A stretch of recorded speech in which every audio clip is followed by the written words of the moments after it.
بسم اللہ الرحمن الرحیم الف لام میم ذالک الکتاب لا ریب فیہ ھدی للمتقین الذين يؤمنون بالغيب ويقيمون الصلاة ومما رزقناهم ينفقون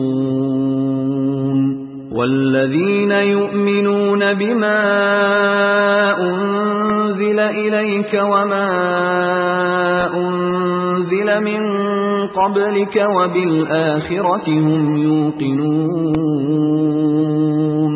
أولئك على هدى من ربهم وأولئك هم المفلحون. بسم الله الرحمن الرحيم. إن الحمد لله نحمده ونستعينه ونستغفره ونعوذ بالله من شرور أنفسنا ومن سيئات أعمالنا من يهدي الله فلا مضل له ومن يضلل فلا هادي له وأشهد أن لا إله إلا الله وحده لا شريك له وأشهد أن محمدًا عبده ورسوله صلى الله عليه وعلى آله وصحبه أجمعين أما بعد. برادران اسلام، آج اس نشست میں اللہ جل وعلا کی توفیق سے ہمارے درس کا عنوان ہے نماز قائم کرنا. اللہ تعالیٰ نے قرآن مجید میں بہت سارے مقامات پر اہل ایمان کو نماز قائم کرنے کا حکم دیا ہے. نماز دین اسلام کا اہم ترین دوسرا رکن ہے جو ہر حال میں ہر مسلمان پر فرض ہے. اگر کوئی شخص کھڑے ہو کر نماز ادا نہیں کر سکتا، بیٹھ کر ادا کرے. اگر کوئی بیٹھ کر ادا نہیں کر سکتا، لیٹ کر ادا کرے، معاف نہیں ہے. اگر آپ سفر کی حالت میں ہیں، اللہ تعالیٰ نے آسانی کرتے ہوئے 4 رکعت والی نماز کو 2 رکعت کر دیا، لیکن پڑھنی ضرور ہے، معاف نہیں ہے. اللہ رب الجلال نے سورۃ البقرہ کی ابتدائی آیات میں اہل تقوی کا وصف بیان فرمایا ہے. قول اللہ جل وعلا الف لام میم ذالک الکتاب لا ریب فیہ ھدی للمتقین الذین یؤمنون بالغیب ویقیمون الصلاۃ ومما رزقناہم ینفقون. الف لام میم یہ وہ حروف ہیں جن کے معنی اللہ کے سوا کوئی نہیں جانتا، اور نہ ہی نبی علیہ السلام نے ان حروف کے کوئی معنی بیان کیے ہیں. ذالک الکتاب یہ اشارہ ہے قرآن مجید کی طرف. لا ریب فیہ، اس کتاب میں کسی قسم کا کوئی شک و شبہ نہیں ہے. یہ کتاب قرآن مجید ہر قسم کے شک و شبہ سے پاک ہے. کیوں کہ اس کتاب کی حفاظت کا ذمہ خود رب الجلال نے لیا ہے. قول اللہ جل وعلا انا نحن نزلنا الذکر وانا له لحافظون. بے شک ہم ہی نے اس ذکر کو یعنی قرآن کو اتارا ہے اور ہم ہی اس کے محافظ ہیں. اللہ تعالیٰ نے قرآن مجید کو محفوظ کیا. قرآن کی تعبیر کو، تفسیر کو، تشریح کو، قرآن کریم کو ہر طرح سے اللہ جل وعلا نے محفوظ کر دیا.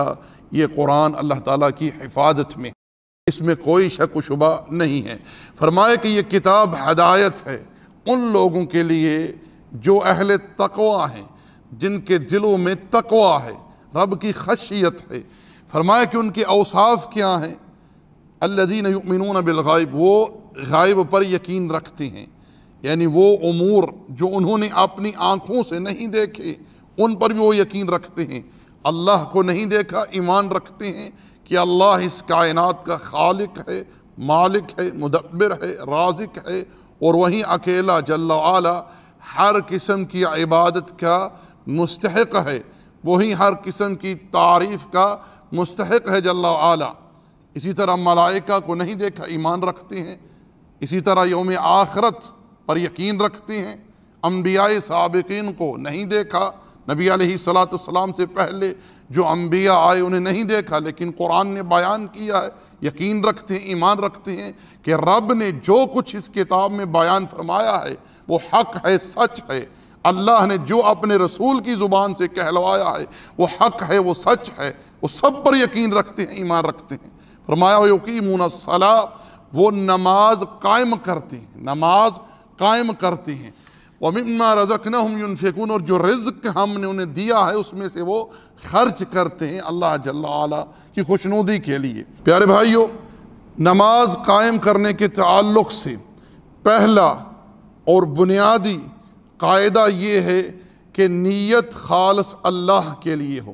اللہ جل وعلا نے ارشاد فرمایا وَمَا أُمِرُوا إِلَّا لِيَعْبُدُوا اللَّهَ مُخْلِصِينَ لَهُ الدِّينَ، اور نہیں حکم دیا گیا انہیں مگر اس بات کا کہ اخلاص کے ساتھ اللہ کی عبادت کرو۔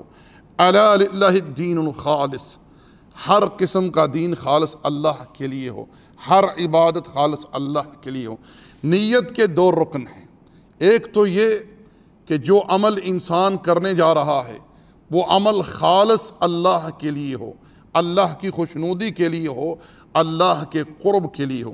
دوسرا رکن یہ ہے کہ نیت فرق کرتی ہے عبادات کے درمیان، فرق کرتی ہے عادت اور عبادت کے درمیان۔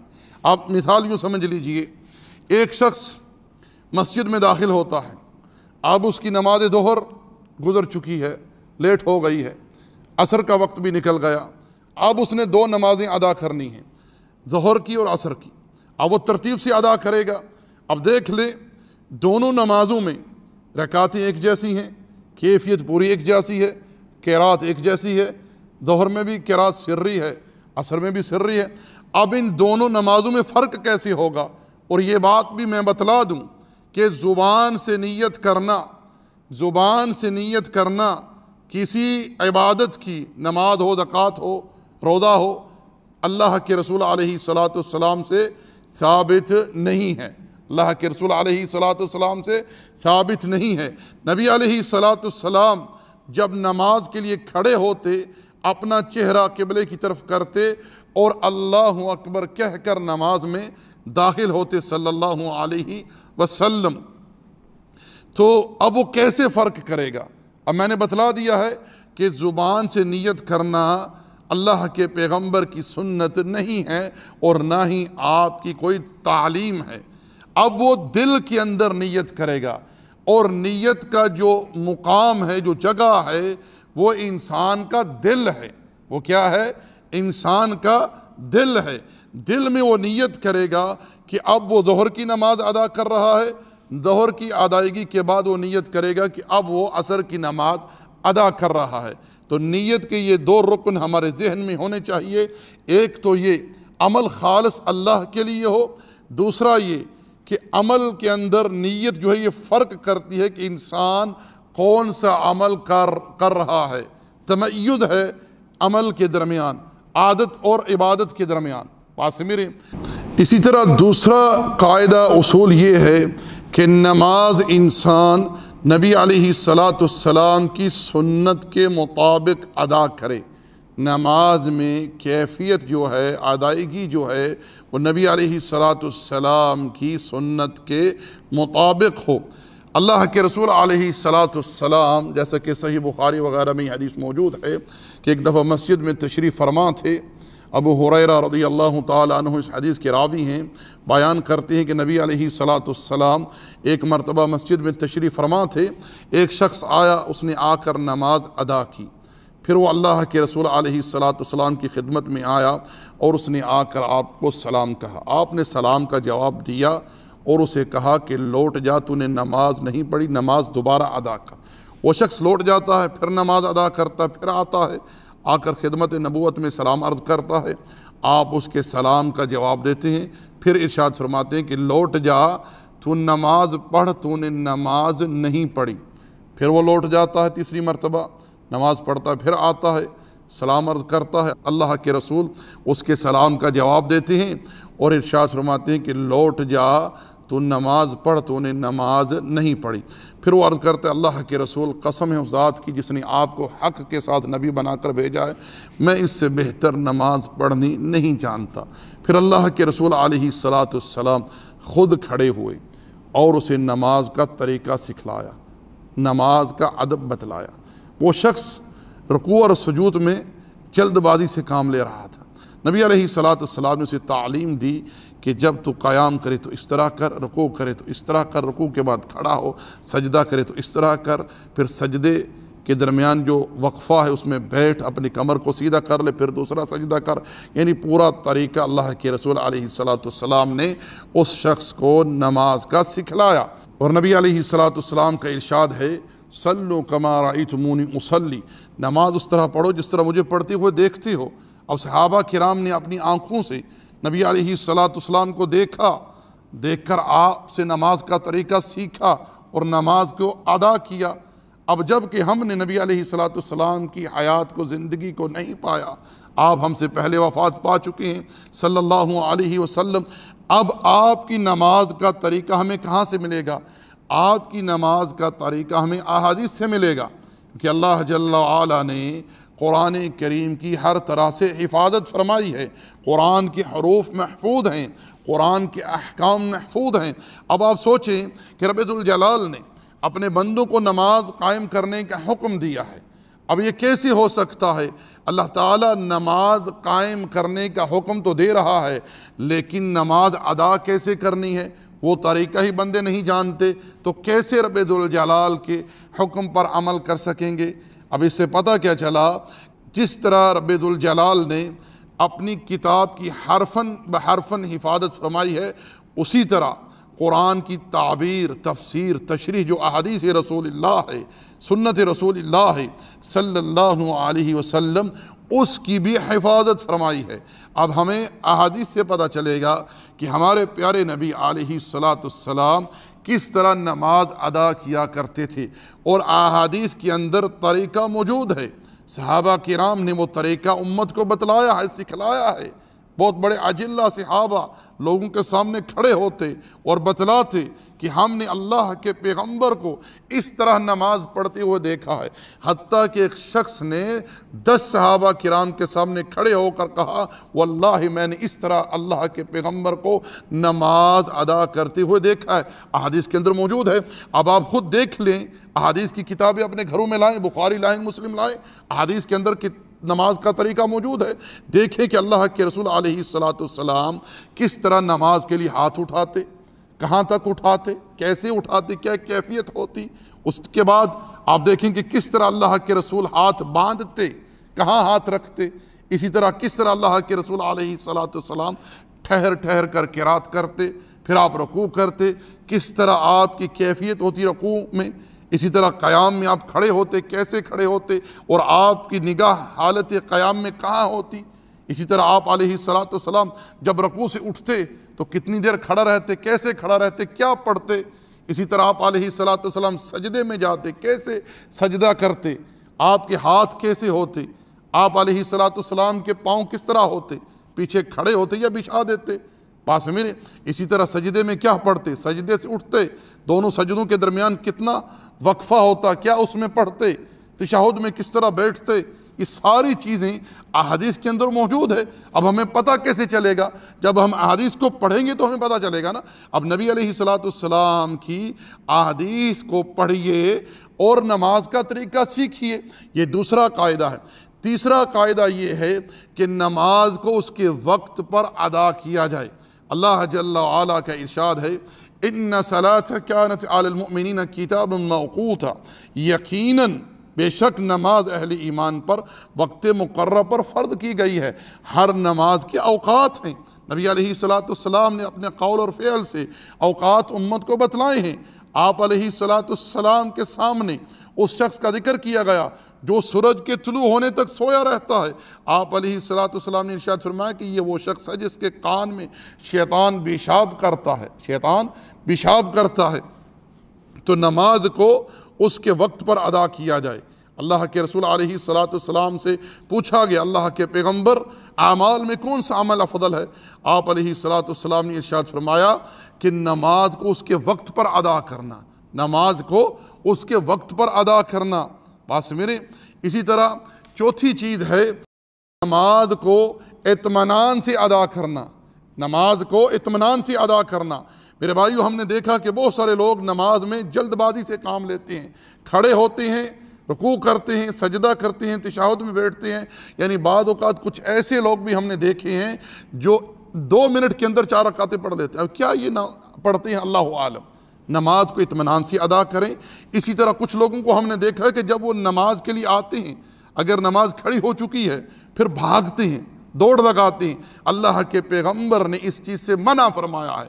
آپ علیہ السلام نے ارشاد فرمایا جب تم میں سے کوئی نماز کے لیے آئے تو اطمینان سے آئے، جو نماز اسے مل جائے اسے ادا کر لے، جو رہ جائے اسے لوٹا لے، یعنی اسے پڑھ لے دوبارہ، یعنی 1 رکعت 2 رکعت رہ گئی اسے لوٹا لے، پورا کر لے اپنی نماز کو۔ رخصت موجود ہے لیکن اطمینان سے نماز کے لیے، وقار کے ساتھ، سکینت کے ساتھ نماز کے لیے آپ آئیں۔ اسی طرح دوستو 5ویں چیز ہے نماز کے اندر خشوع، نماز کے اندر خشوع، اور یہ نماز کی جان ہے۔ یاد رکھیں نماز کے اندر خشوع کا وہی مقام ہے، وہی شان ہے جو ایک جسم میں روح کا ہے۔ اب روح کو جسم سے نکال دیں تو جسم کی کیا وقت، کیا قیمت رہ جاتی ہے، بے جان ہو جاتا ہے نا۔ یہی چیز ہے نماز کے اندر خشوع کی۔ اللہ جل وعلا نے قرآن کریم میں ارشاد فرمایا قد افلح المؤمنون الذین هم فی صلاتهم خاشعون۔ سبحان اللہ، تحقیق کامیاب ہو گئے وہ مومن جو اپنی نمازوں میں خشوع برتتے ہیں۔ آج دیکھیں لوگوں پر نماز کیوں گراں گزرتی ہے، وہ اس لیے کہ نمازوں کے اندر خشوع نہیں ہے۔ اللہ جل وعلا نے ایک دوسرے مقام پر ارشاد فرمایا وَإِنَّهَا لَكَبِيرَةٌ إِلَّا عَلَى الْخَاشِعِينَ۔ یقیناً نماز کا ادا کرنا بہت بڑی بات ہے، مگر یہ جو خشوع برتنے والے ہیں ان کے لیے بڑا آسان ہے، بڑے خشوع سے وہ نماز ادا کرتے ہیں، بڑی آسانی سے وہ ادا کرتے ہیں۔ اب نبی علیہ السلام کا اسوہ دیکھ لیجئے۔ ایک مرتبہ عبداللہ ابن مسعود رضی اللہ تعالیٰ عنہ بیان کرتے ہیں کہ اللہ کے رسول علیہ السلام نماز تہجد کے لیے کھڑے تھے، آپ قیام کی حالت میں تھے، میں آپ کے ساتھ آ کر کھڑا ہو گیا۔ آپ علیہ السلام نے پہلی رکعت میں سورۃ البقرہ کی تلاوت کی، میں نے سوچا اب آپ رکوع کریں گے، پھر آپ نے سورۃ النساء کی تلاوت شروع کر دی، پھر سورۃ النساء کی تلاوت سے فارغ ہوئے، میں نے سوچا اب رکوع کریں گے، پھر آپ نے سورہ آل عمران کی تلاوت شروع کر دی۔ یہ آپ کا قیام تھا صلی اللہ علیہ وسلم کا۔ میرے بھائیو، میرے دوستو، نماز میں خشوع ایک جان کی حیثیت رکھتا ہے۔ اللہ تعالیٰ سے طلب کیا کریں، خشیت طلب کیا کریں۔ یاد رکھیں کہ آج کل ہماری نمازوں میں خشوع نہیں ہے، اطمینان نہیں ہے، طریقہ رسول اللہ صلی اللہ علیہ وسلم نہیں ہے۔ اسی وجہ سے نماز کی جو شان ہے، جو فوائد ہیں، جو ثمرات ہیں، ہم اسے حاصل نہیں کر سکتے۔ بندہ نماز پڑھ رہا ہے لیکن ساتھ ہی ساتھ گناہ میں گرا ہوا ہے، صبح و شام نماز پڑھی پھر گناہ پھر گناہ۔ حالانکہ رب ذوالجلال یہ ارشاد فرماتا ہے ان الصلاۃ تنہی عن الفحشاء والمنکر، یقیناً نماز بھی حیائی اور منکرات سے روکتی ہے۔ ہمیں نماز کیوں نہیں روک رہی؟ اس لیے کہ ہم نے نماز کو کما حقہ، اس کے جو آداب ہیں، جو قاعدے ہیں، ان کے مطابق ادا ہی نہیں کرتے۔ کچھ لوگ نماز جماعت کے ساتھ نہیں پڑھتے، تاخیر سے پڑھتے ہیں، جماعت چھوڑ دیتے ہیں، حالانکہ رسول اللہ صلی اللہ علیہ وسلم نے اس تعلق سے اتنی سخت وعید بتلائی ہے کہ صحیح بخاری میں حدیث موجود ہے۔ آپ علیہ السلام نے ارشاد فرمایا کہ میرا جی چاہتا ہے کہ میں اقامت کے لیے حکم دوں، پھر ایک شخص کو نیابتاً اپنے مصلی پر کھڑا کروں کہ وہ لوگوں کی امامت کروائے، اور پھر میں ان لوگوں کے گھروں کی طرف جاؤں جو نماز کے لیے مساجد میں نہیں آتے، ان کے سمیت ان کے گھروں کو جلا ڈالوں۔ مگر علت کیا ہے؟ کیوں آپ اس چیز سے باز رہے؟ اس لیے کہ گھر کے اندر خواتین ہوتی ہیں، بچے ہوتے ہیں، جن کے اوپر مسجد میں آ کر نماز ادا کرنا فرض نہیں ہے۔ اب یہ حدیث دلالت کرتی ہے کہ ہر مسلمان کو چاہیے کہ وہ مسجد میں آ کر جماعت کے ساتھ نماز ادا کرے، اس پر فرض ہے۔ یہ اس پر فرض ہے، کیونکہ نبی علیہ السلام نے اس چیز کا حکم دیا ہے۔ اور رب ذوالجلال نے کیا ارشاد فرمایا، وَأَقِيمُوا الصَّلَاةَ وَآتُوا الزَّكَاةَ وَارْكَعُوا مَعَ الرَّاكِعِينَ، اور نماز قائم کرو، زکوٰۃ ادا کرو، رکوع کرنے والوں کے ساتھ رکوع کرو۔ نماز جماعت کے ساتھ پڑھنا یہ فرض ہے۔ یاد رکھیں کہ نبی علیہ السلام کا حکم اور آپ کا فعل اس چیز پر دلالت کرتا ہے کہ جماعت کے ساتھ نماز ادا کرنا ہر صاحب استطاعت پر فرض ہے۔ آپ دیکھ لیں غزوہ کے دوران، لڑائی کے دوران اللہ تعالیٰ نے حکم دیا کہ ایک گروہ آپ کے ساتھ نماز ادا کرے، ایک حفاظت کے لیے کھڑا ہو جائے، پھر جس نے نماز ادا کر لی ہے وہ ان کی جگہ پر چلا جائے جو حفاظت کر رہے ہیں، اور حفاظت کرنے والے آپ کے پیچھے آ جائیں نماز کی ادائیگی کے لیے۔ یعنی میدان جنگ میں بھی جماعت معاف نہیں ہے، نماز معاف نہیں ہے، اس کا اہتمام اللہ نے کرنے کا حکم دیا ہے۔ تو یہ جائے گا کہ انسان گھر میں بیٹھا ہوا ہے، نماز چھوٹ گئی، آفس میں بیٹھا ہوا ہے، نماز چھوٹ گئی، جماعت چھوٹ گئی۔ میرے بھائیو، اللہ سے ڈریے، اللہ کا تقوی اختیار کیجیے، ورنہ رب ذوالجلال یہ فرما چکا ہے، فوائل للمصلین الذین هم عن صلاتهم ساہون، وائل ہے، خرابی ہے ایسے نمازیوں کے لیے جو اپنی نمازوں کو بھول چکی ہیں۔ یہ کون سے نمازی ہیں؟ یہ وہ نمازی ہیں جن کی نمازوں میں اخلاص نہیں، جن کی نمازوں میں نبی علیہ السلام کی اتباع نہیں، جن کی نمازوں میں اطمینان نہیں، جن کی نمازوں میں خشوع نہیں، جن کی نمازیں وقت پر نہیں ادا ہوتی، جن کی نماز جو ہے وہ جماعت سے رہ جاتی ہے، جماعت کے ساتھ ادا نہیں کرتے۔ ایسے لوگوں کے لیے جہنم کی وعید ہے۔ ایسے لوگوں کو اللہ کا تقوی اختیار کرنا چاہیے اور اس گناہ کو ترک کر کے نماز کو کما حق ہو ان اصول، ان قواعد کے مطابق ادا کرنا چاہیے، تاکہ ہم رب ذوالجلال کے حکم پر عمل کرنے والے بن جائیں۔ وَيُقِيمُونَ الصَّلَاةَ، اور نماز قائم کرتے ہیں۔ جی اسی طرح میں ان لوگوں کو بھی بتلاتا چلوں جو بعض اوقات نماز پڑھتے ہیں، بعض اوقات چھوڑ دیتے ہیں، فجر پڑھ لی، ظہر چھوڑ دی، ظہر پڑھ لی، عصر چھوڑ دی، مغرب پڑھ دی، عشاء چھوڑ دی۔ ایسے لوگ بھی اس وعید میں داخل ہیں۔ ایسے لوگوں کے لیے بھی وعید ہے۔ یاد رکھیں، ایک نماز جو انسان پر فرض ہے اس کو جان بوجھ کر بغیر شرعی عذر کے چھوڑنا یہ کفر ہے۔ اللہ کے رسول علیہ السلام نے ارشاد فرمایا، من ترک الصلاۃ متعمدا فقد کفر، جس نے جان بوجھ کر قصدا نماز چھوڑی اس نے کفر کیا۔ اور اللہ تعالیٰ نے قرآن میں کیا ارشاد فرمایا، فی جنات یتسألون عن المجرمین ما سلککم فی سقر قالوا لم نک من المصلین، کہ اہل جنت جہنمیوں سے دریافت کریں گے، پوچھیں گے کہ تمہیں کون سی چیز دوزخ میں لے آئی ہے، کیوں جہنم میں جل رہے ہو؟ قالوا، سب جواب دیں گے، لم نک من المصلین، ہم نمازی نہیں تھے، نماز نہیں پڑھتے تھے۔ اور علماء حنابلہ کا یہاں تک فتویٰ ہے کہ جو بندہ جان بوجھ کر بغیر شرعی عذر کے نماز چھوڑتا ہے، ایسے شخص کو نہ غسل دیا جائے، نہ کفن دیا جائے، نہ اس کا جنازہ پڑھا جائے، اور نہ ہی اسے مسلمانوں کے قبرستان میں دفن کیا جائے، بلکہ اسے صحرا میں پھینک دیا جائے اور اس پر پتھر ڈال دیے جائیں تاکہ لوگوں کو اس کی بدبو سے اذیت نہ پہنچے۔ یہ اتنا بڑا مجرم ہے، اللہ المستعان۔